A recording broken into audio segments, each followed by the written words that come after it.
नमस्कार दोस्तों, सुभाष की बात में आपका स्वागत है। दुष्यंत कुमार का एक शेर है कि मौत ने धर दबोचा एक चीते की तरह और जिंदगी ने जब छुआ फासला रख के छुआ।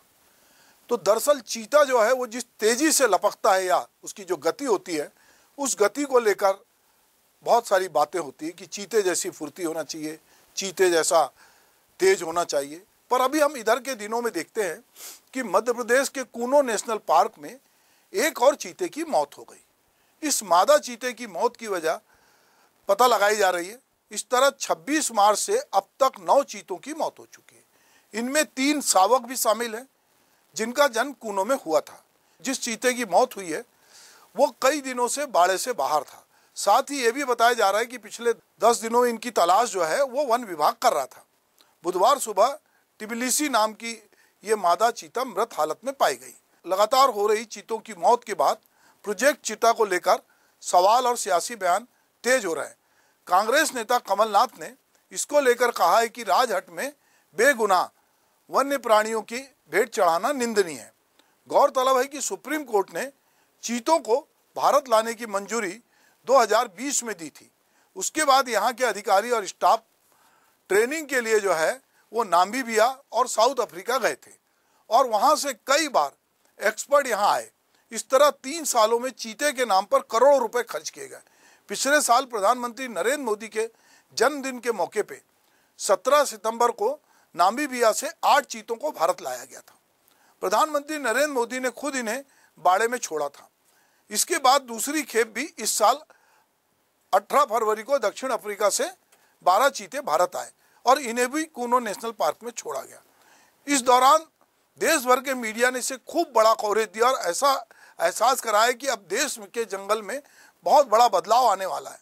लेकिन लगातार हो रही चीतों की मौत पर अब उस तरह का कोई सवाल पूछने वाला नजर नहीं आ रहा। मीडिया अब इस पे मौन है। जिस तरह का मीडिया बहुत उत्साह के साथ, क्योंकि हम उत्सव धर्मी हैं और हमको लगता है कि हमारे यहाँ कुछ भी करें और देश का प्रधानमंत्री कर रहा हो तो बढ़ चढ़कर चैनल इसमें भाग ले रहे थे।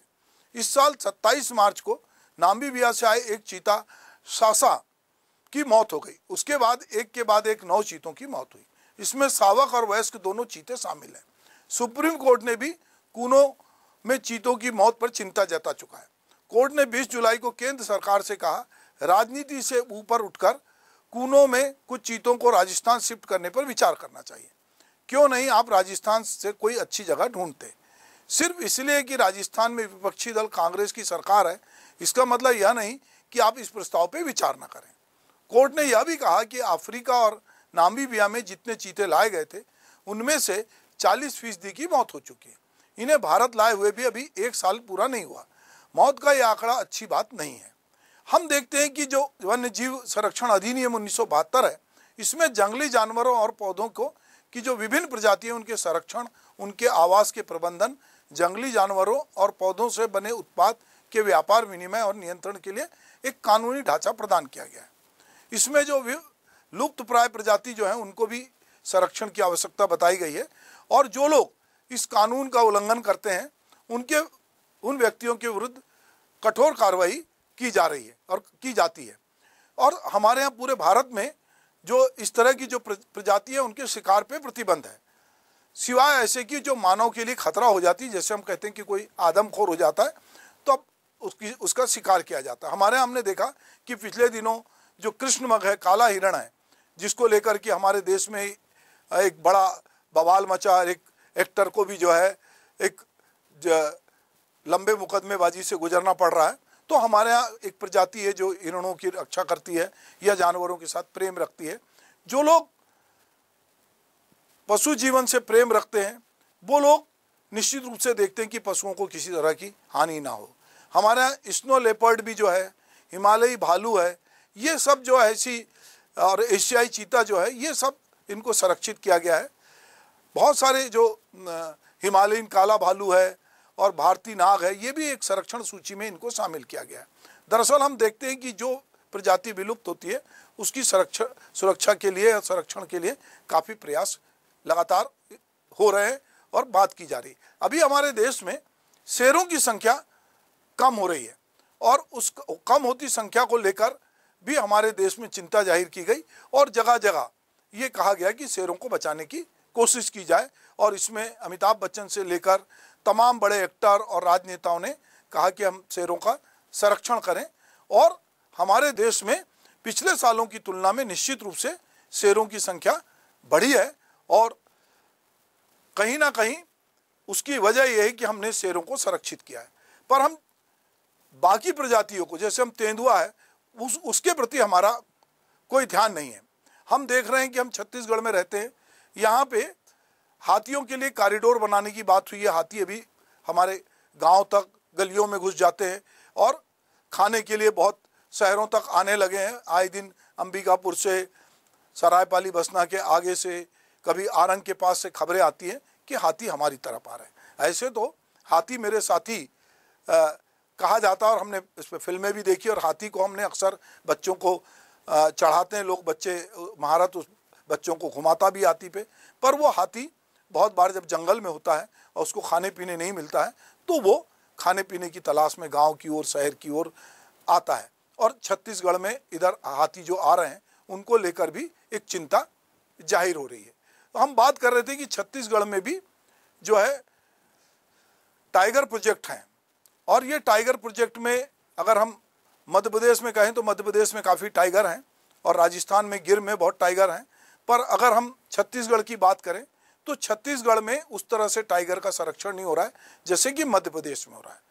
कहा जाता है कि ये बिल्ली की प्रजाति के होते हैं, जिस तरह बिल्ली को अगर संरक्षित किया जाए और उसको सुरक्षा दी जाए तो वो बहुत बच्चे देती है, इसी तरह टाइगर भी जो है वो बहुत बच्चे देते हैं। और इसका उदाहरण जो है हमने पन्ना नेशनल पार्क में देखा कि जहाँ पे पहले कोई टाइगर नहीं था, कान्हा से वहाँ एक टाइगर और टाइग्रेस को ले गया गया और बाद में वहाँ बड़ी संख्या में इस समय टाइगर है।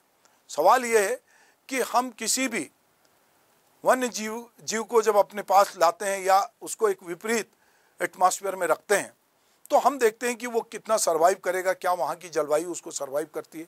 क्या हम केवल जिस तरह हम पहले सर्कस में जाते थे और सर्कस में हम जानवरों के करतब देखकर, शेर को रिंग मास्टर के कोड़े पर के इशारे पर काम करते देखकर हम खुश होते थे, तो क्या हम वन्य जीव के साथ किस तरह का तादाद स्थापित कर रहे हैं?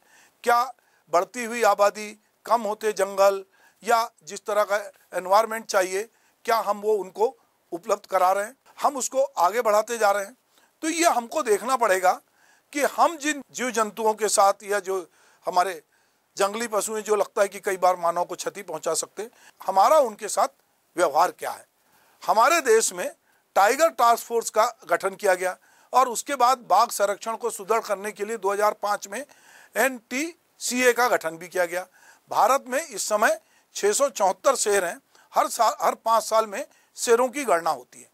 गुजरात के गिर वन क्षेत्र में जो एशियाई शेरों की संख्या जो है वो सर्वाधिक है, जिसको लेकर कि प्रधानमंत्री ने खुद ट्वीट कर इसकी बधाई दी थी। वहाँ पर 10 अगस्त को वर्ल्ड लायन डे के रूप में भी मनाया जाता है। शेरों के बारे में जानकारी बढ़ाने के लिए दुनिया भर में बहुत सारी बातें हो रही है इस समय और कहा जा रहा है कि शेरों की संख्या कम हो रही थी, इसको बचाया जाए। हमने देखा कि हमारे यहाँ शेर जो है वो देवी के वाहन के रूप में भी उसकी पूजा होती है, पर इसके बावजूद शेरों का शिकार अभी भी जो है अवैध तरीके से होता है। आए दिन कहीं ना कहीं कुछ खाल मिलती है, कुछ चीज़ें मिलती हैं। अभी भी हम देखते हैं कि जब हम छत्तीसगढ़ की बात करें तो छत्तीसगढ़ में कहा गया था कि जो हमारा फॉरेस्ट का अमला है जिसके लिए बंदूकें भी खरीदी गई, पर वो अभी तक उनको मिली नहीं।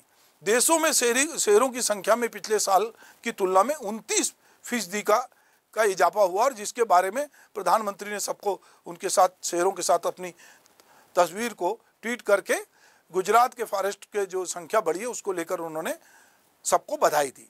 और यही जो हमारे देश में अभी जब प्रोजेक्ट चीता जो है उसकी शुरुआत की गई थी बसाने की, और 70 साल पहले ये चीते हमारे देश से विलुप्त हुए थे, तो ये कोशिश की गई कि जो चीज़ विलुप्त हो गई है उसको लाया जाए। हो सकता है कि कभी हमको लगे कि डायनासोर विलुप्त हो गया पूरी दुनिया में, किसी प्रधानमंत्री को, किसी राष्ट्राध्यक्ष को लगे तो डायनासोर को लाने की कोशिश करे या उस तरह की प्रजातियों को जो उसके नहीं है। पर देखना ये होगा कि क्या वो प्रजाति के लिए हमारे जंगल अनुकूल हैं, क्या हमारा एनवायरनमेंट अनुकूल है, क्या वहाँ यहाँ का जो कुछ माहौल है वो अनुकूल है। वरना जिस तरह ये चीते लगातार जो हैं मर रहे हैं, ये चिंता की बात है। कहीं ऐसा ना हो कि हम वाहवाही लूटने के चक्कर में, कुछ नया करने के चक्कर में वो जो बेचारे जंगली जानवर हैं जो अपनी पीड़ा किसी को बता नहीं सकते, वो बेमौत मारे जाएंगे और लगातार वो मारे जा रहे हैं। ये हम सब के लिए चिंता का विषय है। नमस्कार।